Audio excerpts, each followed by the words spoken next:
Добрый день, друзья! Всех рад видеть, с вами Иван Зеленин и еще один ролик по обработке фотографий в новом Photoshop 2023 года с участием искусственного интеллекта. Приучаемся к нему, изучаем его возможности и пробуем их использовать. Итак, вот такая фотография. Мы ее вчера сделали на нашем мосту, называется Старый мост. Такое место интересное в Братиславе. Вот, девушка Алина, модель красивая. Вот, что мы можем здесь сделать? Ну, вначале давайте попробуем средствами программы Retouch2Me что-то как бы улучшить с лицом и так далее. Итак, инструмент Heal. Вот. Компьютер изучил нашу фотографию. Вот. Было, стало. Да? Чуть-чуть мы убрали недостатки. Отлично. Далее. Можем добавить блеска в глаза. Здесь у нас была такая погода довольно-таки пасмурная. И было поздно. То есть света было маловато. Я всегда стараюсь, чтобы хотя бы немного заходил свет в глаза. Здесь у нас не получилось, да, потому что не от чего было свету отразиться, вот его в глазах нету. Но вот чуть-чуть мы добавили блеска. Да, фотография шумная, но в принципе это, во-первых, совершенно сейчас не имеет значения. Многие специально шум добавляют для художественности на свои фото. Вот, это же не рекламная фотография. Итак, было, стало, да. Теперь добавим объема. Portrait Volumes.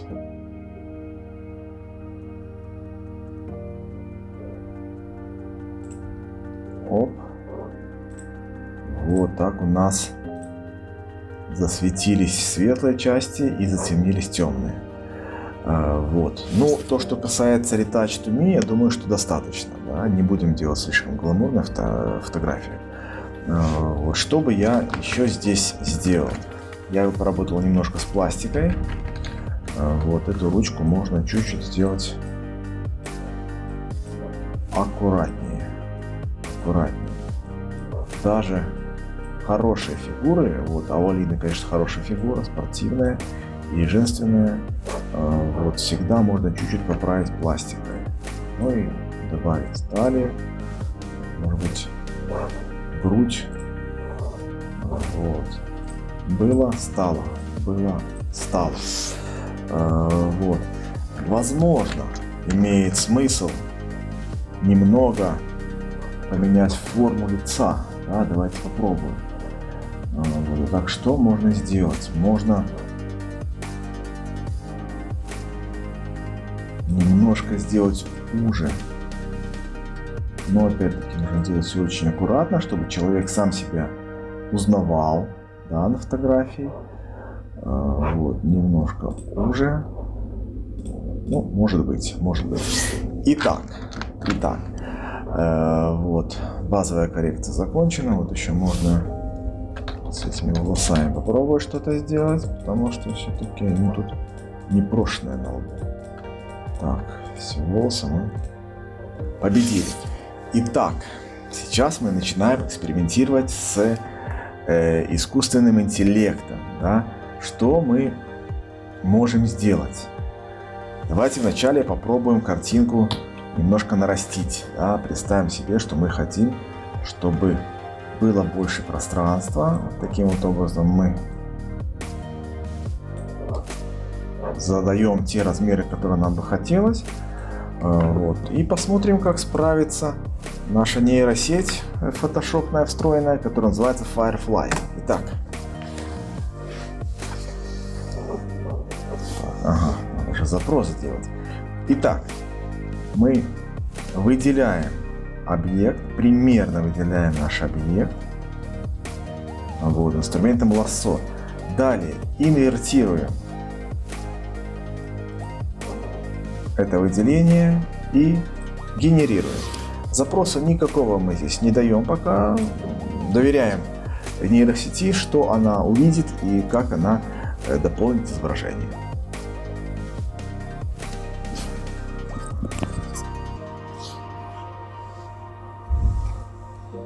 Так, нейросеть думает довольно медленно, потому что у меня медленный интернет. Вот. И компьютер не самый быстрый. Итак, вот такое дополнение. Что можно сказать? Ну, руку, в принципе, дорисовала неплохо, да. Вот. Здесь тоже увидела, что должно быть что-то такое розовое. Вот какая-то розовая сумочка. А фон, конечно, полностью поменялся, да. Вот. Попробуем варианты. Вариант номер 2, да, более похоже на то, что у нас уже было. И вариант номер 3. Ну, здесь явно текстуры такие, как бы неестественные получились, да. Ну, человека дорисовала неплохо, а фон, конечно, перемудрила, наверное, наша нейросеть. Так, усложняем задачу. Это мы отменили. Вот. Сейчас сделаем еще больше. И давайте мы сделаем с вами вертикальный формат. Посмотрим, сможет ли нейросеть дорисовать нам ноги и так далее. Да, сделать нам ростовой портрет.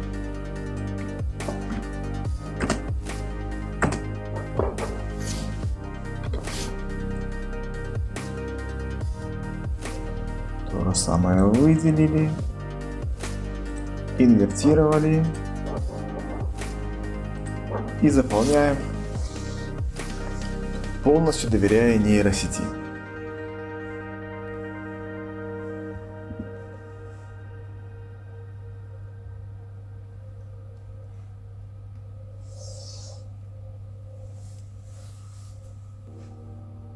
Ну что ж, вот результат, да, у нас 3 ноги, рука. Ну вот бывает, конечно, и хуже варианты с рукой, да, здесь, по крайней мере, нету такой проблемы, чтобы там было 6 пальцев и так далее.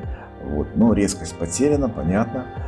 Но вот эти линии нейросеть увидела и дорисовала их нормально.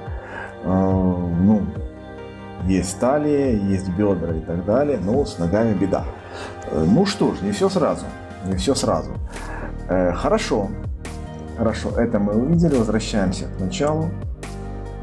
Вот, и сейчас мы попробуем отправить нашу модельку в путешествие. Да, что это будет, как это будет выглядеть.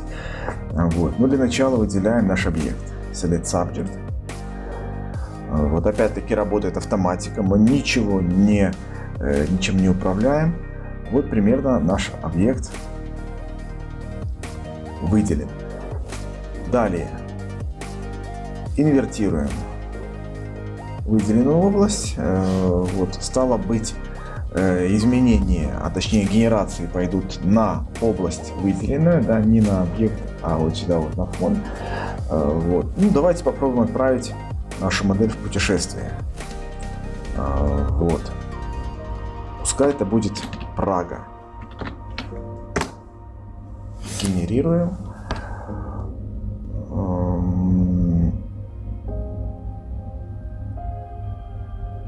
Photoshop думает, какие значимые места Праги можно показать. Итак, ну что мы видим? Да, мы видим площадку перед градом, и в целом смотрится довольно-таки естественно, да, люди в размытии.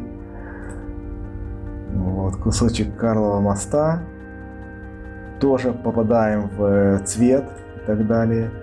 Вот. Ну и какое-то абстрактное размытие, опять-таки, на фоне мостов, да, то есть Прага — это мосты и град. Ну, я думаю, что неплохо. Неплохо мы справились с задачей. Путешествуем дальше. Пускай это будет Париж.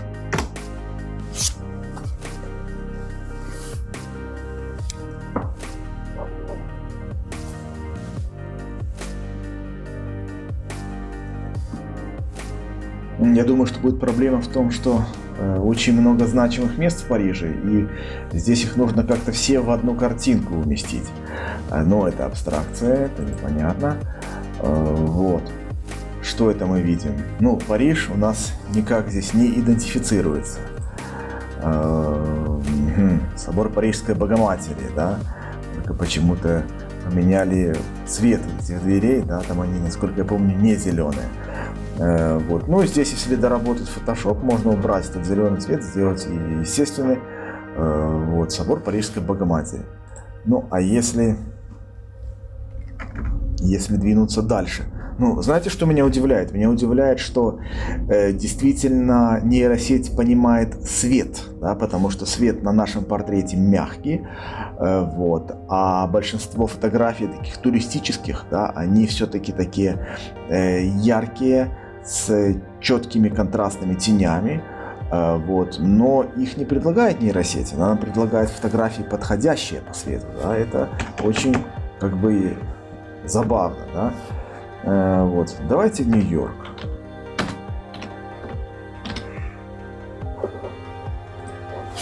Оп. Вот, а вот по поводу Нью-Йорка, да, вопрос, да, что является символом Нью-Йорка, да, и Париж, там мы знаем, Эйфелева башня, вот собор Парижской Богоматери, Прага, Карлов мост, а Нью-Йорк это что? Статуя Свободы? Вот, смотрите, да, опять-таки мягкий свет, да, но здесь сразу понятно неестественность, потому что нету естественного размытия, да, это нужно будет потом выделять все, но вообще это не проблема абсолютно, потому что у нас уже объект выделен, да, и вот эту область можно размыть очень быстро, да, до естественной картинки, вот, но сейчас смотрится неестественно. Далее, оп. Вот, ну, опять-таки, я думаю, что вы понимаете, что это неестественно, да. Да, тут нужно работать с размытием, вот эти картинки дорабатывать. Вот, отлично. Давайте вернемся к нашей первоначальной картинке после небольшой коррекции. Вот, попробуем что-нибудь с одеждой сделать, да? Кстати говоря, для любопытных я сразу расскажу, что раздевать у нас модели здесь нельзя. Нейросеть, она просчитывает слова такие, как naked, nude и так далее, и эти слова блокируются. То есть то, что касается обнаженки, нет, и то, что касается насилия, нет. Но вот смотрите, например, давайте, у меня такая идея, попробуем сделать что-то в военном стиле, да, это все-таки как бы не насилие, но такое, да, на грани. Выделяем область одежды и, например, пишем здесь military dress, да, военная одежда, и просим сгенерировать что-то такое в таком стиле, да, может быть хаки. Вот. Посмотрим, понимает ли нейросеть, что на картинке девушка, да, вот, какой вариант одежды, может, с какой-то стороны. Опа, ну посмотрите, да, посмотрите, как оно вписало, да, и волосы лежат, и здесь волосы не тронуты, хотя область была выделена, да, посмотрите, она была выделена, вот, и как бы нейросеть положила волосы там, где надо. Далее второй вариант и третий вариант, вот такой вот более полицейский, да, какой-то. Вот, я, вы знаете, не разбираюсь в странах, да, я не знаю, какой страны эта форма, но, по-моему, интересно, по-моему, справилась на отлично нейросеть. Так, ну давайте будем продолжать эту тему развивать, да, например, пускай будет вот здесь у нас свободное такое место.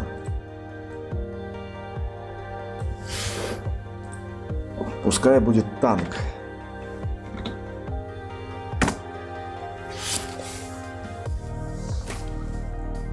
Так.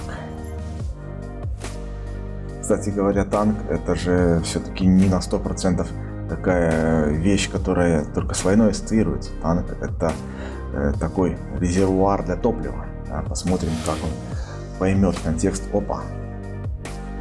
Так, вот такой вот танк. Вот такой вот игрушечный, какой-то непонятный. Вот. И такой тоже удивительный. Ну, если скадрировать, да, то этот танк, он вполне